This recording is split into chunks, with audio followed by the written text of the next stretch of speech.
Bonsoir, ravie de vous retrouver pour ce rendez-vous quotidien, un live par jour, un live de prise de conscience, de partage, comme une caisse de résonance pour le faire bouger en vous et voir ce que ça vient éveiller aussi dans les prises de conscience chez vous.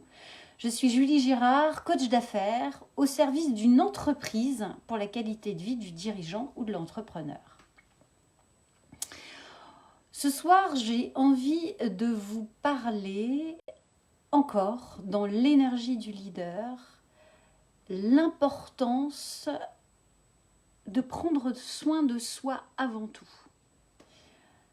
C'était un petit peu dans l'énergie de la journée et notamment ce que je peux observer, c'est bien souvent en tant qu'entrepreneur ou dirigeant, on est au service de son équipe, on est au service de ses clients, on est dans la production, dans l'innovation, dans la réponse aux attentes, et puis parfois il faut aussi gérer l'aspect personnel. Et puis dans notre société, on a aussi appris beaucoup à fonctionner, à exister parce qu'on fait beaucoup de choses et pas par qui on est. Euh, on s'est beaucoup mis d'étiquettes ou de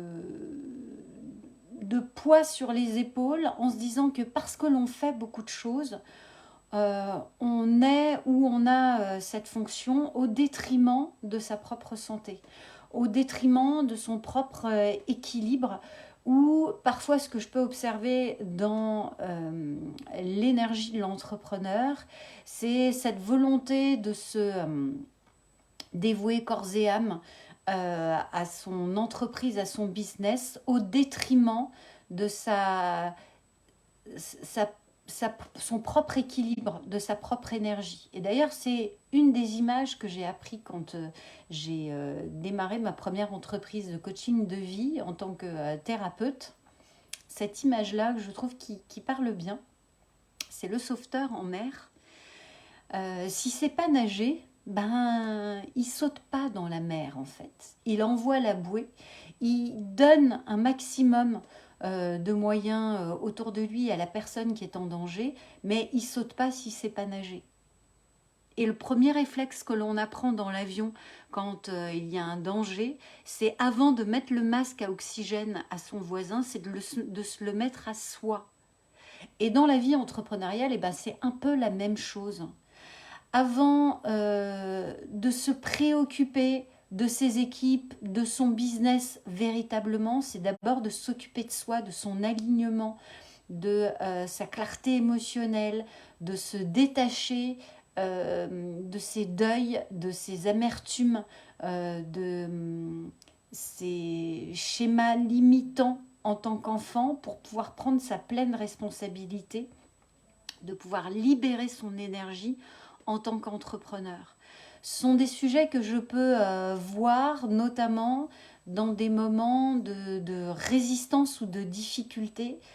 C'est justement ce qui fait toute la force de l'entrepreneur, c'est d'oser de regarder en toute vulnérabilité où il en est et de pouvoir à certains moments se mettre en recul et de se dire ok, là je vais trop loin, je prends soin de moi, je prends du temps, je prends du recul, je regarde vraiment ce qu'il en est, je rééquilibre ce qui a besoin d'être équilibré, mais j'ai l'honnêteté, la lucidité de me retirer parce que je suis plus efficace, parce que je suis plus lucide dans ce que je fais, parce que je suis bouffée émotionnellement et j'ai pas les idées claires.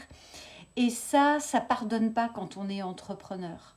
Quand on est entrepreneur, on doit être sur le pont, on doit tenir la barre du gouvernail, on doit se prendre des vagues, on doit garder le cap. Et si on n'est pas solide et bien ancré, et ben en fait, les claques, on se les prend de plein fouet et ça fait super mal et c'est super compliqué de se redresser. Et ça, je trouve que c'est une des forces de l'entrepreneur à un moment donné de se dire stop, la priorité c'est quand même moi. c'est pas égoïste de prendre du temps pour moi, de faire un travail sur moi. Il y a le travail dans le business, mais il y a aussi le travail personnel, le développement personnel. Moi, je travaille régulièrement avec une thérapeute, une sophrologue, à qui je renvoie des personnes pour dire, voilà, à un moment donné, c'est aussi important et nécessaire de s'arrêter et d'aller explorer, d'aller nettoyer des schémas limitants, des schémas qui bouffent en énergie et qui empêchent d'avancer pleinement dans son entreprise, dans son expertise entrepreneuriale. Et ça, c'est pas une preuve de faiblesse que d'aller travailler ces axes-là dans son business. C'est aussi pour moi une force, un leadership. C'est aussi important d'être au clair et de se faire accompagner. C'est pas une preuve de fragilité. C'est une preuve de leadership et de puissance, de se dire, ok, j'y arriverai pas tout seul. Tout comme la délégation, et c'est ce que je peux retrouver aussi dans la délégation, à un moment donné, dans un pic de croissance, de se dire, ok, là maintenant, je vais lâcher la main, peut-être au niveau administratif, peut-être au niveau marketing, peut-être au niveau communication, pour garder toute ma valeur ajoutée et ma puissance là où j'ai le plus d'expertise et là où je suis efficace. Oui, c'est pas toujours évident de lâcher des parties de son expertise, quand on a tout créé en entreprise, mais c'est aussi ce qui va permettre à l'entreprise de passer un cap et de grandir.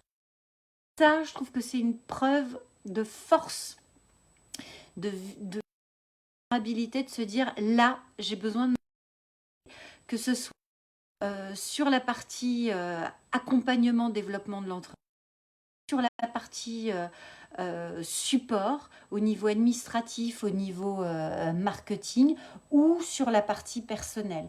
Parce qu'en vrai, tout seul, on n'y arrive pas. Et c'est normal, c'est humain. On a besoin de se faire accompagner et d'avancer à plusieurs. Je serais ravie de lire comment ça résonne pour vous. Et oui, c'est une grande force, Laetitia, de reconnaître ses limites, de prendre le temps de les analyser pour aller plus loin, de s'épanouir.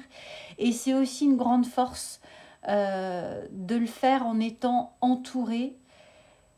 Moi-même, ça a été, je dirais, une de mes fragilités quand j'ai démarré de l'éducation nationale et que j'ai monté ma première entreprise. J'ai voulu le faire toute seule. J'ai voulu prendre des choses gratuites et ne pas investir en moi. Et je dirais, ma première erreur, ça a été de rester toute seule. Aujourd'hui, c'est une grosse partie de mon...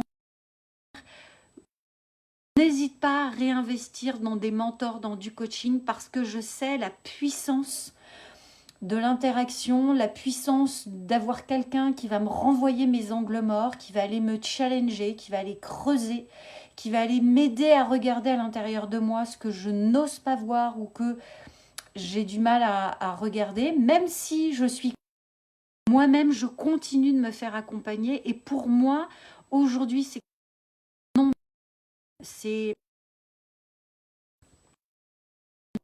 mon entreprise. Je n'y arriverais pas si je n'avais pas de moi pour m'aider à mettre le doigt sur là où de mettre de l'énergie, de remettre de la focus sur ces différents éléments. La partie marketing, mais la partie aussi émotion, mais ça la partie développement personnel où important de travailler sur mon énergie de femme, mon énergie dans mon équilibre de couple, parce que ça va avoir aussi une répercussion dans mon développement professionnel. Donc le message de ce soir, c'est humain, c'est normal de rester seul, de se faire accompagner, d'investir en soi.